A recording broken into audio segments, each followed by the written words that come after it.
Hello and welcome back to episode 4 of the Oxford United save. We are back as form continues to be great. However, that FA Cup run didn't quite come to land. Just before we get into today's episode, if you are enjoying the content on the channel, please do leave a like down below. Comment what you think we can do this season. As I mentioned, the FA Cup run came to a steaming halt. So after the last episode, we drew 1-1 with Peterborough. 2-0 wins against Fleetwood and Charlton, a 3-0 win against Swindon Town in the EFL Trophy. We then lost 2-1 to National League opposition in Doncaster in the FA Cup second round. Far from ideal. Since then, though, we beat Salford, we beat Grimsby 2-0, we had a 0-0 draw with Charlton, who are very much still in the title battle with us. We beat Wycombe 2-0, lost 2-1 to Derby County, which is disappointing in some respects, given their current league form, but on the flip side, they are one of the teams that got relegated, so we know they are a good team. And finally, we beat Stockport County 1-0 in the most recent game.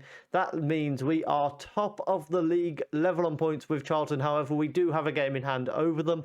Behind them is Blackpool, today's opposition. If they beat us, they move within 1 point of ourselves and Charlton, so hopefully we can pick up a win, get a nice 3-point gap to Charlton, and an even bigger gap to behind them, whether it be Blackpool, Wigan or Bolton, whoever happens to end up there.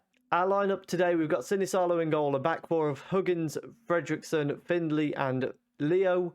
Coventry is the holding midfield with Bakinson and Davis in front of him. Idaho is back from a broken ankle on the right wing, McNeely on the left and Harrott up front. Thompson with a throw in for Blackpool, knocks it back to Stewart, and then Yates goes back to Bradley. Ball over the top, and Harrott's given away a penalty. What a start. I'm glad you've come back for this game. Yates steps up, scores, Blackpool lead. Coventry with a free kick goes for goal and sends it just wide of the post. We're just coming up to half-time. This is probably the final highlight before we reach half-time. And Rossi sends the ball out towards the right. Oh my God, Huggins, what have you done?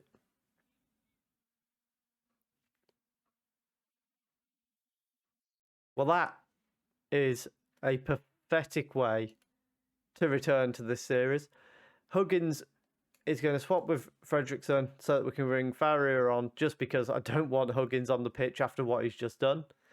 And we'll hope that we can do something in the second half. Thompson with a throw in to Stewart, back to him. Emerson's in the box, wins the header and sends it just wide. Blackpool looking very good at the moment. We're going to bring Harrott off for Dylan Williams. McNeely's going to move it up front. Brannigan will come on for Bakinson in midfield. Gabriel with a free kick for Blackpool. Davis collects it as it was headed down to him. Coventry goes forward, finds McNeely in behind, one-on-one with the keeper, and he bottles it. Grimshaw with a free kick for Blackpool. It's collected by Farrier, and then Findlay deals with it. Very disappointing game, this one. Like, Blackpool have completely outplayed us. McNeely's in behind here, gets one back. There's a couple minutes to go. Can we pull off a bit of a shock turnaround? Would be quite nice. It's not to be, however. We do lose 2-1 to Blackpool. If I'm being honest, they completely deserve the win, unfortunately for us. So we are off the top of the league. However, Charlton do only draw, and it wasn't our game in hand. So with a win, we still go back to the top when we do get that game in hand. And the lineup for the second game of the episode, which is against West Ham under-21s in the Papa John's Trophy. We've got Archer in goal, a back four of Huggins for some reason retains his place. Humphreys, Moore and Williams as the rest of the back four. Coventry is the holding midfielder with Brannigan and Bakinson in front. Perrick on the right wing, Bodin on the left wing, and Harrott retains his place up front. West Ham with the ball at their left back position. It's cleared away to Downey on the right and now to their right back. I'm not attempting that name. Let's have a quick look at the West Ham team.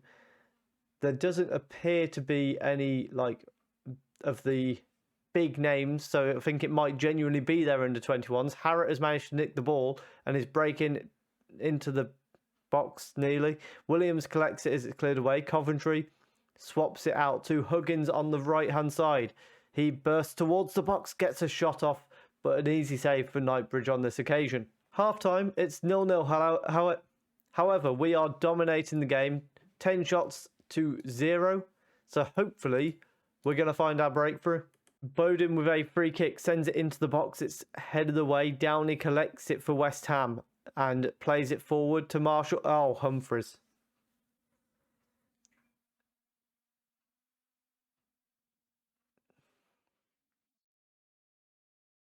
Well, Humphreys has completely unnecessarily tried to snap someone's legs. So we're going to bring Finley on in place of Coventry as we drop back to more of 4-4-1. Incredibly frustrating though. And we'll bring McNeely on for Bowden as well because he's struggling with an injury. Brannigan with a free kick goes for goal and hits the bar. We are really knocking on the door of West Ham despite being down to 10 men. Matchett throws the ball into the field. What a weird way for me to say that. We've ended up losing the ball. Rigg is bringing it forward. However, Brannigan does well. Moore clears it away upfield. Only finds Zechary at the back for West Ham. Comes back out as Finley does well to bring it down and lay it off to Moore. Brannigan then loses it to Marshall completely unnecessarily, who goes backwards to Zechary. Ball over the top. Finds Rigg in space. And a fantastic save from Archer as somehow he denies that chance. Rigg with a free kick for West Ham comes forward. We manage to head it away with Moore. Orford collects it. Perrick puts in a good tackle. And now it's to the edge of the box.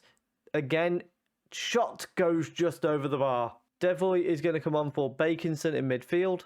Orford with a long ball forward. Finley deals well with it and nods it down to Huggins. Out to Pierrick. Ball over the top. Trying to find Harrett. Not able to do so. It's back with Perrick though. Ball comes in. McNeely's there and heads it into the side netting. We've got just about 5 minutes left to go.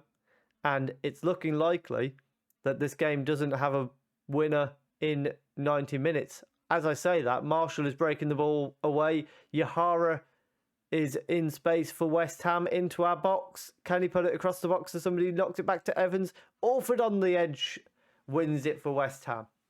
We do get a highlight straight from the kickoff. Surely we're not going to find an instant equaliser in this game. Huggins out to the left-hand side, finds McNeely. He knocks it out to the wing for Williams, who tries to take on his man, does so. Harrett was in there. It's headed away. McNeely's there to pressure, perhaps. No, Knightbridge is on the ball now for West Ham. Plays it out to Elliott, and then Wills over the top. Marshall doesn't win the header against Moore. However, Orford plays it over the top. Marshall, Archer with a fantastic save to deny 2-0. Corner kick, however, I think, if I'm being honest, 2-0 would be incredibly harsh on us if that does happen. Ball's going to come in from Rigg. Eventually, at this point, he should definitely have been booked for time-wasting referee. Eventually, he does put the ball in. Archer comes out and claims it. The highlights continue. Huggins on the right-hand side with a free kick. Can we find a late goal? Brannigan knocks it inside to Moore, switches it to the left for Williams. Devoy in space on the edge, goes for goal and finds the roof of the net. But unfortunately, it's a poor episode for us because we lose both games. We are out of the EFL Cup, we are out of the League Cup, and we are out of the FA Cup. It's full focus on the league. And this is where we're going to pretend that was all intentional. We wanted to focus on the league. We're going to come back probably somewhere around like the Burton Albion and Peterborough games perhaps, so that we've then got a bit of a space before we run into the end of the season. But if you have enjoyed that, please do leave a like down below. Comment what you think we can do this season. Where do you think we're going to finish? Do you think we can win the league? Do you think we can get automatic promotion? I think promotion we should be getting, if I'm being honest, from this stage. Subscribe if you're enjoying the content, and thank you very much for watching.